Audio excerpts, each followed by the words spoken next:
আৰু অৰুণোদয় আঁচনি কোনে কোনে পাব? অৰুণোদয় আঁচনি পাব হ'লে প্ৰথমে ৰেচন কাৰ্ডত নাম থকাটো বাধ্যতামূলক। ৰেচন কাৰ্ড থাকিব লাগিব।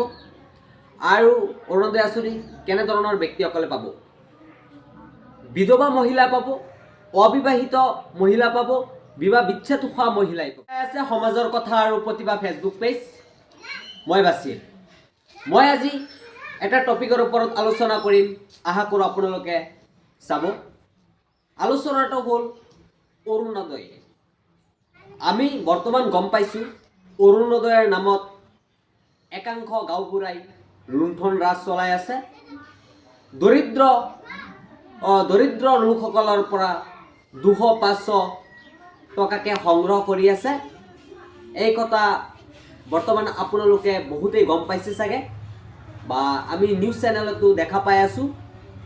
এই একাংশ গাঁওবুঢ়াৰ কথা শুনি আছোঁ, কেনেকৈ দৰিদ্ৰ লোকসকলৰ পৰা টকা লৈ আছে, সেই বিষয়ে আলোচনা কৰিম।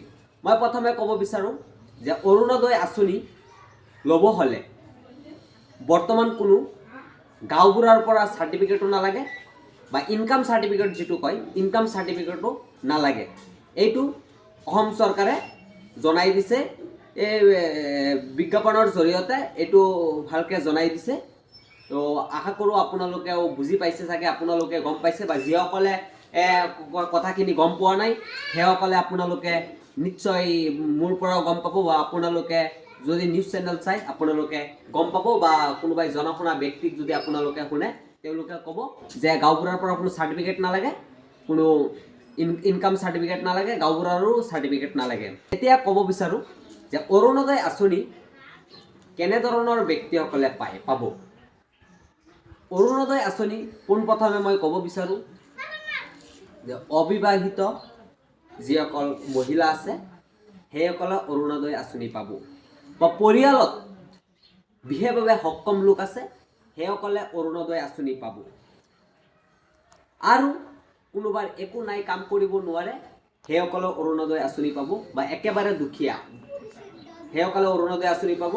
পকী ঘৰ থকা ব্যক্তিসকলে অৰুণোদয় আঁচনি নাপাব, বা যিসকলৰ চৰকাৰী চাকৰি আছে সেইসকলেও অৰুণোদয় আঁচনি নাপাব। যদি আপোনালোকৰ অঞ্চলত কোনোবাই ধনী ব্যক্তিয়ে অৰুণোদয় আঁচনি লৈ আছে, দুখীয়া মানুহক নিদি, দৰিদ্ৰ মানুহক নিদি ধনী মানুহৰ অৰুণোদয় আঁচনি লৈ আছে, তেনেহ'লে আপোনালোকে চৰকাৰী বিষয়া কৰ্তৃপক্ষৰ লগত যোগাযোগ কৰক। সেইসকলৰ নিশ্চয় কঠোৰ শাস্তি হ'ব, আইনীভাৱে যি শাস্তি হয় সেই শাস্তি হ'ব। আৰু এটা কথা ক'ব বিচাৰোঁ মই, এতিয়া এটা ট্ৰেণ্ডিং চলিব অৰুণোদয় আঁচনিৰ নামত। ক'ব কি, বিজেপিৰ মানুহে, কোনোবাই ক'ব বিজেপিৰ মানুহে নাপায়, কোনোবাই ক'ব কংগ্ৰেছী মানুহে নাপায়, কোনোবাই ক'ব AIDF মানুহে নাপায়, যিসকল মানে দলীয় কাম কাজৰ লগত জড়িত, বা কোনোবাই বিজেপিক ভোট দিয়ে, কোনোবাই EDF ভোট দিয়ে, কোনোবাই কংগ্ৰেছক ভোট দিয়ে, বা বিভিন্ন দলক ভোট দিয়ে। এনেকুৱা এটা বিভাজনৰ সৃষ্টি হ'ব। এইসকলে ক'ব বিজেপিৰ মানুহে নাপায়, এইসকলে ক'ব বিজেপিৰ মানুহে ক'ব কংগ্ৰেছৰ মানুহে নাপায়, EDFৰ মানুহে, এনেকৈ মানে এটা খেলি মেলিৰ সৃষ্টি হ'ব। আৰু এটা ট্ৰেণ্ডিং চলিব অৰুণোদয় আঁচনিৰ নামত। কি কৰিব জানে আপোনালোকে? অৰুণোদয় আঁচনিৰ নামত কোনোবাই 2000-3000 টকা দৰিদ্ৰ লোকসকলৰ পৰা মানে বিচাৰিব। আপোনালোকে মই কৈ দিছোঁ, যদি কোনোবাই 2000-3000 টকা অৰুণোদয় আঁচনিৰ নামত বিচাৰে, তেন্তে আপোনালোকে ৰেকৰ্ডিং কৰক, ৰেকৰ্ডিং কৰি চৰকাৰী বিষয়া কৰ্তৃপক্ষক দিয়ক। তেনেহ'লে চাব সেই ব্যক্তিৰ যি আইনীভাৱে শাস্তি হ'ব লাগে আইনীভাৱে শাস্তি হ'ব।